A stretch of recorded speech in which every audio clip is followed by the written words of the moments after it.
Yo peeps, it's Amy and I'm doing Judges 4 and 5. This is many times I've recorded this. Last time was a little too serious, so I'm trying to loosen it up this time.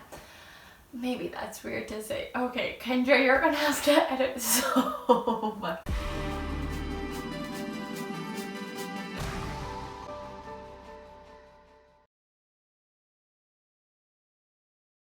This week we are learning about Deborah. Now, Judges 4 and 5, not really all about Deborah. It's about God. In Judges 4 verse 14, it says, "And Deborah said to Barak, Up, for this is the day in which the Lord has given Sisera into your hand. Does not the Lord go out before you?" It's about God. Alright, in Barak's and Deborah's conversation, which you can read about in chapters 4 verses 4 to 11, we can see some principles. Number 1, seek God's guidance.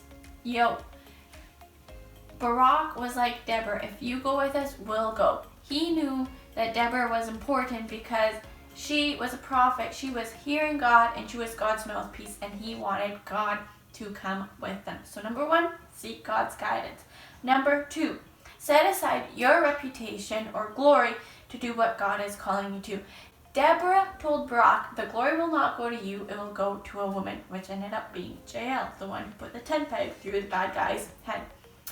And Barak was like, that's fine. I'm still gonna do this even though I don't get the glory. So number 2, set aside your reputation or glory to do what God's calling you to do.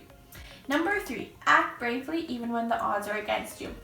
The bad guys that Barak was going against was Sisera and his army of 900 iron chariots, which is like a killing machine. But Barak still went up against them, even though it was looking grim. But he did it. He was obviously trusting in God. That's really cool. So what 900 chariots are in your life that seem impossible, but God can make a way. And that has really encouraged me this week when I've been in tough situations and just thinking, you know what? If God helped Barak against these 900 iron chariots that seemed impossible, he can help me in with what I'm needing help with today. Okay, so how did Barak and Deborah and the Israelites beat the bad guy Sisera and his army in the 900 iron chariots? Well, God ended up sending rain, and we can read that in chapter 5 verse 4. The bad guys obviously thought it was the dry season. Well, it was the dry season because they were willing to fight, and if it was the wet season, they wouldn't go out because their chariots would suck. But somehow God miraculously sends rain in the dry season, which completely throws them off. And the funny thing is, their God is Asher, god of storms. He's obviously not helping them out today, and so they might be realizing, wow, our God is not for us, he is against us, and realizing that Asher maybe isn't a god at all. However, even though most of Sisera's army, it fell apart and everything and they got conquered, Sisera runs away, and he goes to Jael and Heber's tent. So Jael, the wife, and Heber husband, Heber has made an agreement with the bad guys because they're living quite close to their land. So already not great. But even though Heber is not the greatest guy, Jael is. She's a pretty cool woman, and she's the one who ends up killing Sisera by putting a tent peg through his head. Now, why a tent peg? Well, she was a tent dweller. She used the tools that God gave her to kill him.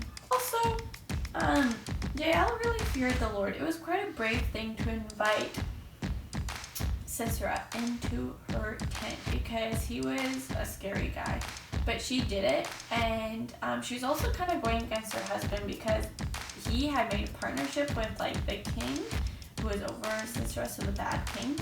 So she was gonna not make that happy, but she did what the Lord was telling her to do. So she feared the Lord over fearing man. Even though we are not called to kill people today, we are called to crush sin, and that's exactly what Jael did. And that of Judges 4 and 5 in a nutshell. I hope you guys enjoyed, and I think that's all. Holy man, no, Romy.